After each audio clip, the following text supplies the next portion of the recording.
Everyone আসসালামু আলাইকুম, কেমন আছো তুমি সবাই? আশা করছি সবাই ভালো আছো। আল্লাহর রহমতে আমিও ভালো আছি। সো অনেক দিন হলো আমার অ্যাক্টিভ হওয়া হয় না। আমার ইউটিউব চ্যানেলটাতে খুলেই জাস্ট রেখে দিছি। তোমাদেরকে কিছু ভিডিও আমি শেয়ার করার পরপরই আমি গ্রামে চলে যাই, অ্যান্ড গ্রামে যে আমি কোনো ভিডিও মেকিং করতে পারি না, কারণ হলো গ্রামে আমার ক্যামেরাম্যান আমার আম্মু যায় না। আমি আমার নানুর সাথে যেহেতু গ্রামে গিয়েছিলাম, সো আমার আম্মু যেতে পারেনি। এই কারণে আবার হলো আরেকটা বিষয় হলো আমরা যেই টেনশনে পড়ে গেছিলাম, কারণ হলো আমরা যখন গেছি তখন হলো সব যে আন্দোলন ছিল। সো ফাইনালি আমাদের বিজয় হয়ে গেছে। আচ্ছা, বিজয় হয়েছে এটা তো বড় কথা না।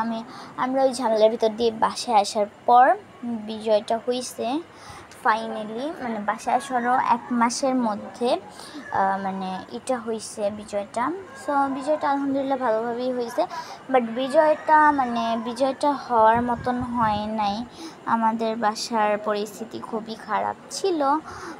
হলো কী আর বলবো বলো, এই ঝামেলার ভিতরে কোনো বাসার পরিস্থিতি ভালো ছিল না।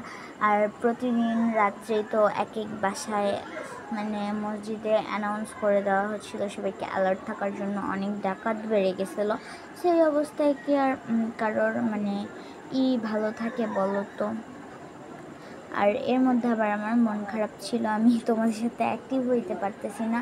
আর স্কুল অনেক দিন হয়েছে বন্ধ আছে। যাই হোক, বক বক করতে করতে মেন টপিক্সটাই আমি বলতে পারি নাই। সো দেখো, আমি ইমোজি আর্ট করলাম, নেক্সটে কোনটা আর্ট করবো বইলো কিন্তু। আর এখন থেকে ভাবতেছি আমি ইমোজি আর্ট করবো। সো তোমরা কিন্তু বলে যাবো অফকোর্স আমি নেক্সটে কোন ইমোজিটা আর্ট করবো। এটা একটা আপুকে দেখে করেছি। টাটা। কেমন লাগলো ভিডিওটা নিয়ে